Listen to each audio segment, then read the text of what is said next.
Hello and welcome everyone to a new video on your channel Mr. Tech Tips. Before watching the video, don't forget to subscribe to our channel and don't forget also to like this video.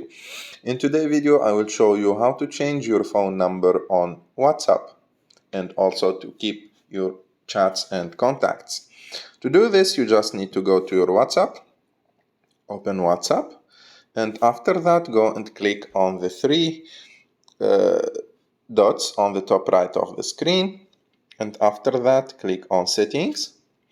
After that click on your number on the top of the screen and go and click on phone, and after that you are here in the screen to change your phone number. Click on next and put the new phone number that you want to use. For example, I will put this number, and after that click on next.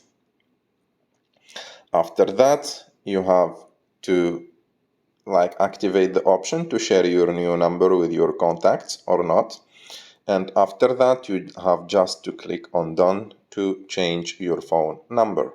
I hope that you like this video. If you like this video, don't forget to subscribe to our channel, to like this video, and see you in the next one.